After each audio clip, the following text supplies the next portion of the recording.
Assalamualaikum warahmatullahi wabarakatuh. Perkenalkan, saya Risma Jania Brilianti, NIM 63030210014 dari kelas akuntansi 6A.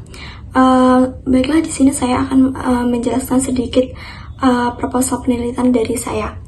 Untuk yang pertama ini, untuk judulnya itu saya mengambil pengaruh tax haven, debt covenant, dan juga tunneling incentive terhadap transfer pricing dengan tax minimization sebagai variabel moderasi. Studi kasusnya pada perusahaan manufaktur yang terdaftar di ISSI 2021 sampai 2023. Untuk yang pertama adalah latar belakang. Dalam pertumbuhan ekonomi di negara berkembang pada saat ini, banyak sekali perusahaan itu untuk mendorong penanaman modal asing. Jadi tidak dapat disangkal bahwa hasil dari kebijakan ini bisa dapat memainkan peran penting dalam mendorong pembangunan sosial ekonomi. Nah, di Indonesia merupakan salah satu negara berkembang yang terus berkembang untuk meningkatkan negara dan masyarakatnya. Pada dasarnya, pemerintah membutuhkan uang yang tidak sedikit untuk melakukan perubahan ini. Jadi untuk mengatasinya, negara Indonesia ini melakukan adanya pajak dengan menarik pajak dari masyarakat. Nah, penghasilan dari negara pajak ini digunakan untuk membiayai pengeluaran negara dan termasuk pembangunan. Menurut Profesor Dr. Ahmad Sumitro, pajak merupakan iuran rakyat kepada kas negara berdasarkan undang-undang yang dapat dipaksakan dengan tidak mendapatkan jasa timbal balik. Nah, dalam banyak kasus, perusahaan itu mendapatkan keuntungan dari sistem harga transfer internasional. Jadi, masih banyak perusahaan itu yang tidak ingin pajaknya itu tinggi, jadi dia kayak melakukan transfer internasional gitu, seperti transfer pricing gitu ya, melakukan transfer pricing dalam perdagangan internasional.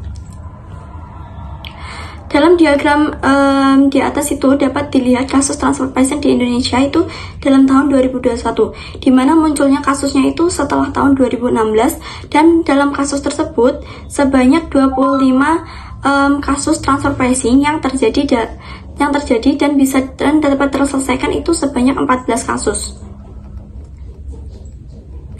Pemerintah menganggap transfer pricing sebagai pengurangan penerimaan pajak negara karena perusahaan menggeser kewajiban pajak ke negara tarif pajak yang lebih rendah. Terdapat hal yang dapat mempengaruhi transfer pricing, yaitu tax haven, debt covenant, dan juga tunneling incentive. Tax haven itu dapat menjadi pengaruh transfer pricing dikarenakan perusahaan itu akan memindahkan aset ke negara dengan tarif pajak rendah.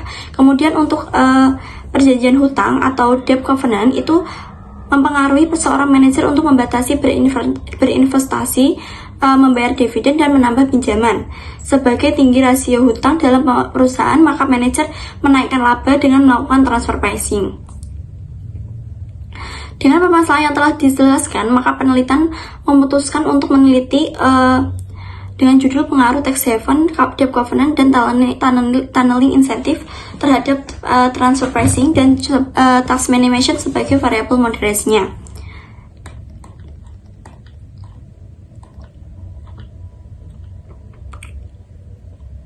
Selanjutnya yaitu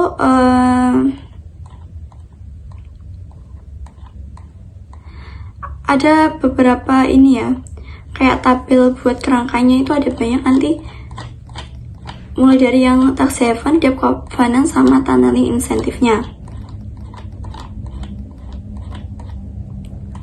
Kemudian kerangka teori. Dalam penelitian ini menggunakan teori keagenan. Jadi menurut Jensen dan McLean, teori keagenan itu merupakan kumpulan kontrak antara pemilik sumber daya ekonomi ataupun prinsipal dan juga manajer yang mengurus penggunaan dan pengawasan sumber daya. Agen harus bersedia membayar biaya pengawasan untuk mengurangi divergensi kepentingan dan memberikan insentif yang layak untuk mengurangi moral hazard. Menurut Panda dan Lepsa, hubungan prinsipal dan agen mencakup pemegang saham dan manajer perusahaan, yaitu pemegang saham dengan manajer perusahaan, pemegang saham mayoritas dan minoritas. Kemudian tax haven. Pada tahun 2016, Organization of Economic Cooperation and Development atau OECD mengatakan bahwa tax haven merupakan suatu negara atau wilayah yang mengenakan pajak secara rendah atau sama sekali tidak mengenakan pajak atau bebas pajak dan menyediakan tempat yang aman bagi simpanan untuk menarik modal. Sekarang ini banyak perusahaan yang sudah memindahkan aset atau hartanya ke tempat di mana tarif pajak sangat rendah.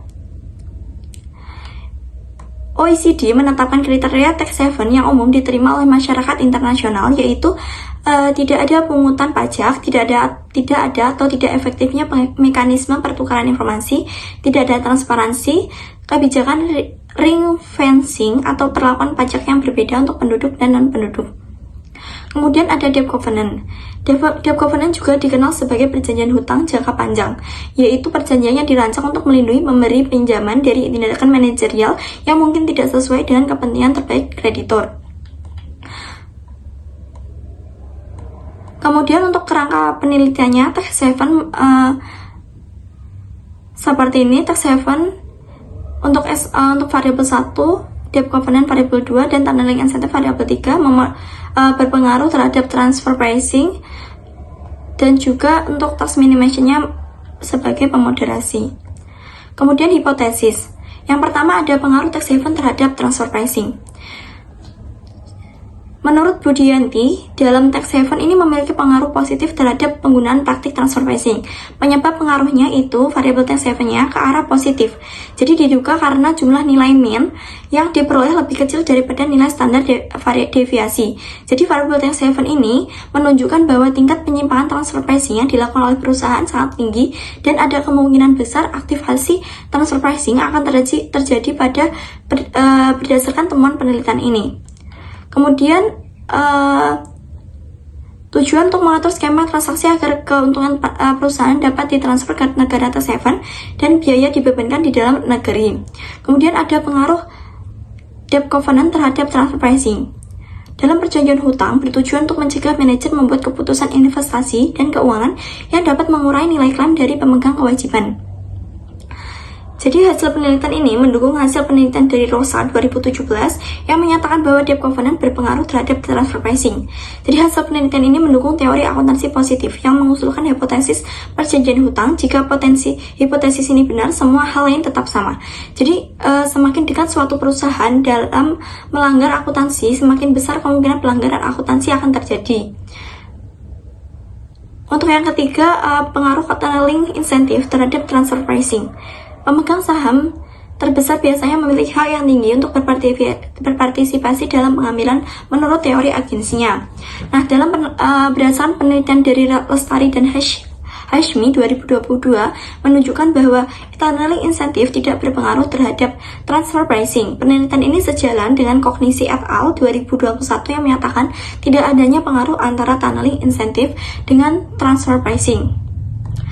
Dalam metode penelitiannya, jenis penelitiannya ini menggunakan jenis penelitian kuantitatif, yang dimana penelitian ini merupakan jenis yang menggunakan angka-angka dalam memproses data untuk menghasilkan informasi yang terstruktur. Kemudian untuk lokasi dan penelitiannya, dalam penelitian ini lokasi penelitian tidak terdapat lokasi penelitian secara fisik ya. Jadi untuk objek penelitian menggunakan data dalam laporan keuangan yang bergerak pada bidang manufaktur yang dilisting di Indeks Saham Syariah Indonesia dalam kurun waktu 2021 dan 2023. Baiklah, itu yang dapat saya sampaikan. Kurang lebihnya mohon maaf. Wassalamualaikum warahmatullahi wabarakatuh.